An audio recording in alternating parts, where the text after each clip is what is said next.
there, my name is Karen Fabian and I'm the founder of Bare Bones Yoga, and thank you so much for taking a moment to watch this YouTube video. So I thought today what we would do is a little bit of a quick combination, learn a little bit about anatomy and learn how to apply it to your teaching, because at the end of the day, what good is anatomy knowledge if you don't know how to actually share it with your students? So what we're going to look at today is muscles of the upper body, especially muscles that tend to get tight around the neck and shoulders, and two different ways that you can address this in your teaching, both through using tools and also through different postures. And we'll connect the anatomy that I talk about at the beginning here to those techniques. So first, let's take a look at the muscles that we're going to be referring to. So one muscle is the levator scapula that runs from the cervical spine out here to the edge of the scapula, and it's responsible for scapular elevation. Another muscle is the rhomboids, and that's responsible for adduction of the scapula, bringing the scapula closer to the spine. And then that collaborator, the rhomboids collaborator, is the middle trapezius, which is also in this region, and it also draws the scapula closer to the spine. So these muscles together can tend to get sort of tight and constricted, and sometimes can limit movement or just create some pain and discomfort. So there is a technique that we can integrate into our sequencing as yoga teachers, and it does somewhat depend on you having the tools available for your classes, or if you're teaching online, you could encourage your students to purchase them before the class. And these are tools of myofascial release, and I've got both a foam roller here and MFR balls.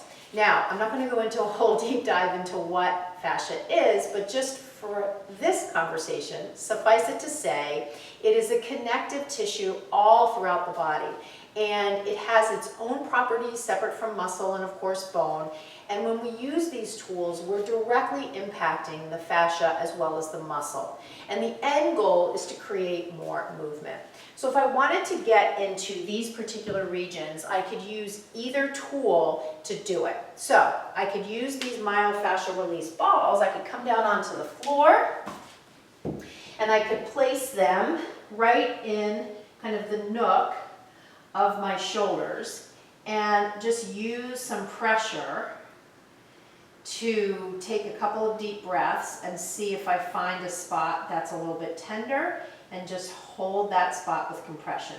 I can also use some movement of my arms here to create some movement against the ball with the muscles themselves, and of course, as I'm moving the muscles against the balls, I'm moving the muscle fibers against the balls, and I could hold that position, and again, just take a couple deep breaths. About 30 seconds of hold time is good. Now, the other thing I could do is do some movement in this direction, or do some movement to try to generate some rolling. Now, I can take the balls and I can move them in the fashion that I just demonstrated down the back. So I can actually take them from here down to here and just keep repeating. And you'll most definitely find some tender spots as you are moving them down your spine. Now, to use the foam roller in this area, you can come down onto the foam roller in a similar position and place your hands behind your head and just roll a little bit. This is going to work a little bit better below the cervical spine, more into the thoracic area. And you can use different techniques, sitting your hips down and just moving slightly up and down in a gentle motion. You can even, especially because the foam roller has some striations on it, you can even take some side-to-side movements, because again, part of what we're trying to do here, acknowledging that this is both for fascia and muscle, is use these striations to get in between the layers. Muscles and fascia, there's a deep fascial layer and a superficial fascial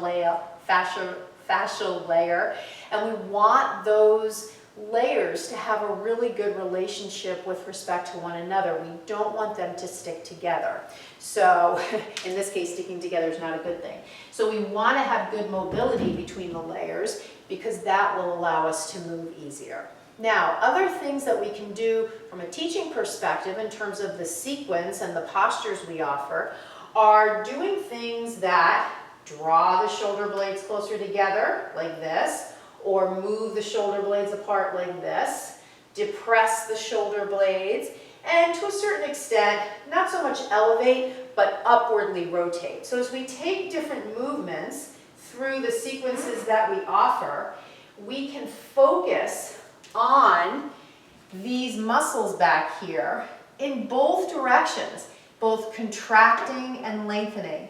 As we use muscles like the serratus anterior, which draw the scapula away from the spine, that will lengthen those muscles that we just talked about at the beginning. As we do shapes like this, when we draw the shoulder blades closer together, that will be strengthening those muscles. It doesn't really work to just do a lot of one thing. So if you feel like there's tightness there, to constantly be focusing on lengthening, doesn't necessarily get us the best results. It's always helpful to work in both directions because sometimes muscles that tend to be tight show up as weak. So it's good, we can't really exactly be sure what's happening. Try different things, work in both directions rather than just focusing on what most people do when they have a muscle pain is they think they need to stretch it. But working it in both directions can be really helpful.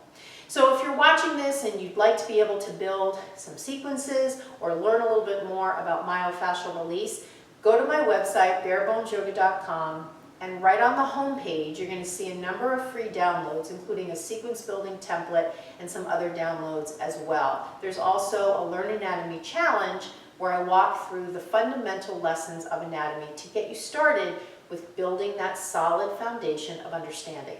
So thank you so much for watching. If you have any questions or comments, feel free to post them to this video. See you on the next video. Thanks again. Namaste.